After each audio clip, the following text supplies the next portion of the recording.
আসসালামু আলাইকুম, নতুন একটা ভিডিওতে আপনাকে স্বাগত। বাংলাদেশ প্রিমিয়ার লিগ বিপিএলে যে 7টি দল অংশগ্রহণ করছে সেই 7টি দলের মধ্যে মাত্র 5টি দল তারা তাদের official practice jersey, official match জার্সিগুলো দর্শকের সামনে উন্মোচন করেছে। বাকি যে দুইটা দল আছে এর মধ্যে দুর্বার রাজশাহী এবং চিটাগং কিংস তারা শুধুমাত্র তাদের দলের প্র্যাকটিস জার্সিগুলো উন্মোচন করেছে। বিপিএল শুরু হতে মাত্র কয়েকটা ঘন্টার অপেক্ষা, এখন পর্যন্ত এই দুই দলের অফিসিয়াল ম্যাচ জার্সি কোনটা হবে সেটা কিন্তু আমরা কেউ জানি না। সো বিপিএলে যে 7টি দল অংশগ্রহণ করছে সেই 7টি দলের জার্সির সর্বশেষ আপডেট নিয়ে আমি বিস্তারিত আলোচনা করব, আশা করি ভিডিওটা শেষ পর্যন্ত দেখবেন। সো বিপিএল এর 11তম আসর মাঠে গড়াতে মাত্র কয়েকটা ঘন্টার অপেক্ষা। 30শে ডিসেম্বর দুপুর 1:30টায়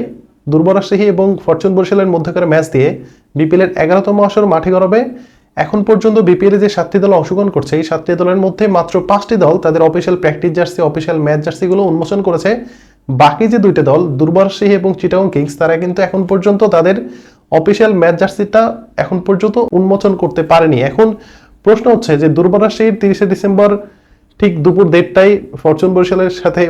উদ্বোধনীয় ম্যাচ, সেই ম্যাচে তারা কোন জার্সি পরে খেলবে সেটা কিন্তু এখন পর্যন্ত দর্শকরা জানে না এবং দুর্বার রাজশাহীর প্রচুর ফ্যান আছে এবং এই দলটা সর্বশেষ 2019 সালে তারা বিপিএল অংশগ্রহণ করেছিল এবং সেই আসরে তারা চ্যাম্পিয়ন হয়েছিল। এরপরে কিন্তু তারা লম্বা একটা ব্রেকের পরে বিপিএলে তারা ব্যাক করেছে। সো এর কারণে বিপিএলে দুর্বার সেই দলটাকে নিয়ে দর্শকের মধ্যে উন্মাদনা অনেক বেশি ছিল এবং তাদের দলের প্লেয়ার সিলেকশন থেকে শুরু করে সবকিছু নিয়ে একটু বাজে ধরনের মন্তব্য কিন্তু ছিল। সো এখন পর্যন্ত বিপিএল যে 5টি দল তাদের অফিসিয়াল প্র্যাকটিস জার্সি এবং ম্যাচ জার্সি উন্মোচন করেছে এই বিষয়ে যদি আপনাদেরকে বলি তাহলে প্রথমে যে দলটা তাদের অফিসিয়াল প্র্যাকটিস জার্সি এবং ম্যাচ জার্সিটা উন্মোচন করেছে সেই দলটা হচ্ছে সিলেট স্ট্রাইকার্স এবং পাশে যে ছবিটা দেখতে পাচ্ছেন সেটা হচ্ছে সিলেট স্ট্রাইকার্সের প্রথম প্র্যাকটিস জার্সি এবং এই প্র্যাকটিস জার্সিটা যখন তারা উন্মোচন করে ঠিক তখন সিলেট স্ট্রাইকার্সের দর্শকরা কিন্তু অনেক আলোচনা করেছে এবং সেই জার্সিটাকে অনেক বেশি পছন্দ করেছে এবং এর মধ্যে অনেক ধরনের আলোচনা হচ্ছিল এবং সেগুলো সবগুলোই পজিটিভ আলোচনা। এবং পাশে যে ছবিটা দেখতে পাচ্ছেন সেটা হচ্ছে সিলেট স্ট্রাইকার্সের অফিসিয়াল ম্যাচ জার্সি এবং এই জার্সি পরে কিন্তু বিপিএল এর 11তম আসরের প্রত্যেকটা ম্যাচে কিন্তু তারা এই অফিসিয়াল জার্সি পরে মাঠে নামবে। হয়তো টুর্নামেন্টের কোনো একটা সময় গিয়ে তারা হয়তো অন্য কোনো জার্সি পড়তে পারে, বাট এখনো পর্যন্ত কিন্তু সেটা শিওর না। যদি সেরকম কোনো কিছু হয়, আমরা সবাই জানি যে বিপিএল এর মাঝখানে গিয়ে অনেকগুলো দল তাদের যে জার্সি সেটা কিন্তু চেঞ্জ করে ফেলে একটা দুইটা ম্যাচের জন্য, বিশেষ কোনো দিনকে সামনে রেখে। সো সিলেট স্ট্রাইকার্সের যে জার্সিটা এখন দেখতে পাচ্ছেন সেটা হচ্ছে তাদের অফিসিয়াল ম্যাচ জার্সি এবং সেই জার্সিতেও তারা কিন্তু 24-এর যে খুবই জনপ্রিয় যে একটা নাম 26 দলে সেটা কিন্তু তাদের জার্সিটা ফুটে তুলেছে এবং সেই সাথে তাদের যে জার্সির যে একটা কালার সেটা কিন্তু তারা সেই কালারটা ধরে রেখেছে। সো এটা হচ্ছে সিলেট স্ট্রাইকার্সের অফিসিয়াল ম্যাচ জার্সি এবং তার আগে আপনারা দেখেছেন সিলেট স্ট্রাইকার্সের অফিসিয়াল প্র্যাকটিস জার্সি। সো এরপরে যে দলটা তাদের অফিসিয়াল প্র্যাকটিস এবং ম্যাচ জার্সি দুটাই উন্মোচন করেছে সেই দলটা হচ্ছে ঢাকা ক্যাপিটালস এবং আমরা সবাই জানি যে ঢাকা ক্যাপিটালস সবসময়ের জন্য তারা শুরু থেকে এখন পর্যন্ত তাদের যে কার্যক্রমগুলো ছিল সেগুলো কিন্তু অবশ্যই অনেক বেশি প্রশংসনীয় এবং সেই সাথে তাদের যে অফিসিয়াল প্র্যাকটিস জার্সি ছিল সেটাও কিন্তু আসলে মানুষের চোখে লেগেছে এবং সেই সাথে তাদের যে দল পরিচালনা করা সেটা কিন্তু আসলে দুর্দান্ত ছিল এবং বিপিএল এ প্রথমবারের মতো শাকিব খানের কোনো একটা ফ্র্যাঞ্চাইজি বিপিএল অংশগ্রহণ করছে। তো সেটা নিয়ে কিন্তু মানুষের মধ্যে অনেক বেশি এক্সাইটমেন্ট কাজ করতেছিল। সো আপনারা যে জার্সিটা দেখতে পাচ্ছেন সেটা হচ্ছে ঢাকা ক্যাপিটালসের অফিসিয়াল প্র্যাকটিস জার্সি এবং সেই জার্সিটা পরে মোস্তাফিজুর রহমান বা আপনি যদি বলেন সাব্বির রহমান তারা কিন্তু প্র্যাকটিস করেছেন এবং পাশে যে জার্সিটা দেখতে পাচ্ছেন সেটা হচ্ছে ঢাকা ক্যাপিটালসের অফিসিয়াল ম্যাচ জার্সি এবং এই জার্সিটা নিয়ে যদি আপনাদেরকে একটু ডিটেলসে বলি তাহলে সেখানে আপনারা সর্বপ্রথম যে জিনিসটা দেখতে পাবেন সেটা হচ্ছে জার্সির একটা কোণাতে তারা জাতীয় স্মৃতিসৌধের একটা সাপ রেখেছে, সেই সাথে আহসান মঞ্জিলের একটা সাপ রেখেছে এবং সেই সাথে ঢাকা যেহেতু মসজিদের শহর সেই একটা সাপ কিন্তু তারা রেখেছে জার্সিতে এবং এর সাথে জার্সির যে ফ্রন্ট পার্ট সেখানে তারা ঢাকা শহরের যে একটা মানচিত্র সেই মানচিত্রটা কিন্তু সেখানে তারা রেখেছে এবং যে মানচিত্রটার শুধুমাত্র নকশাটা তারা রেখেছে এবং ঢাকা ক্যাপিটালসের যে অফিসিয়াল ম্যাচ জার্সি তার ব্যাক সাইডে কিন্তু তাদের পুরো বাংলাদেশের যে একটা নকশা সেটা কিন্তু তারা সুন্দর করে তুলে ধরেছেন। সো এই হচ্ছে ঢাকা ক্যাপিটালসের অফিসিয়াল ম্যাচ জার্সি এবং এরপরে আমরা যদি বলি তাহলে খুলনা টাইগার্স তারা কিন্তু তাদের যে অফিসিয়াল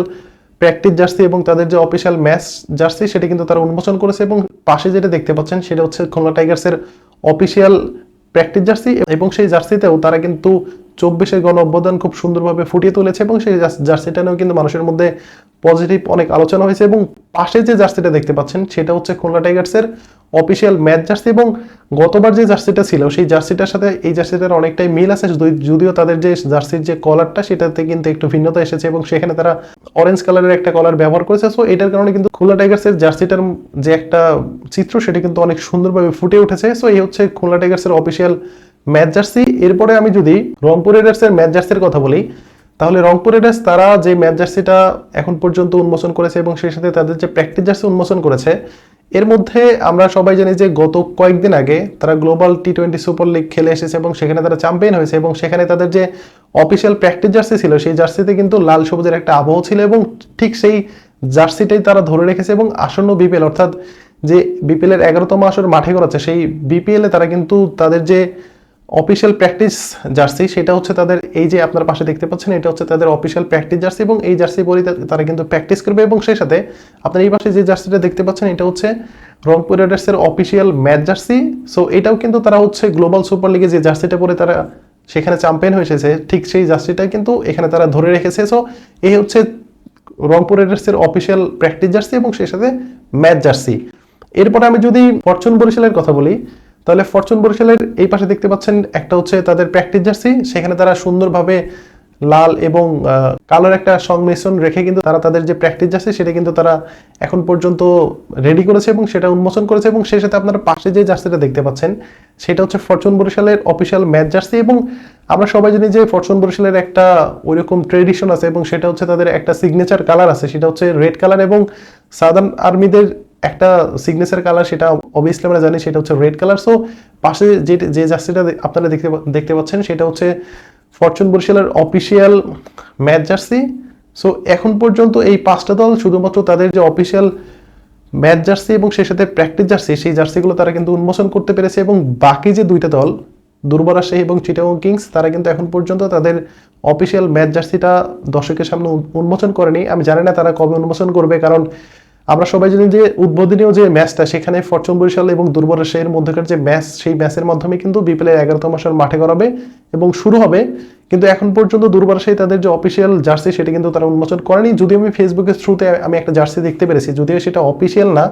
কারণ অফিসিয়াল ঘোষণা না দিলে কিন্তু আমরা সেই বিষয়টা নিয়ে কথা বলতে পারি না। তো পাশে যে ছবিটা দেখতে পাচ্ছেন সেটা কিন্তু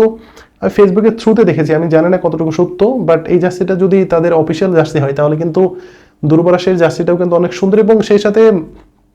চিটাগং কিংসের অফিসিয়াল জার্সি কেমন হবে সেটা নিয়েও কিন্তু আমি এখন পর্যন্ত কোনো কিছু জানি না। সো বিপিএল এখন পর্যন্ত এই হচ্ছে 7 দলের তাদের সর্বশেষ জার্সির আপডেট এবং বাকি 2টা দল যদি জার্সি তারা উন্মোচন করে সেটা আমি অবশ্যই অন্য কোনো ভিডিওতে জানিয়ে দেবো। সো আজকে ভিডিও পর্যন্তই, ধন্যবাদ সবাইকে, আসসালামু আলাইকুম।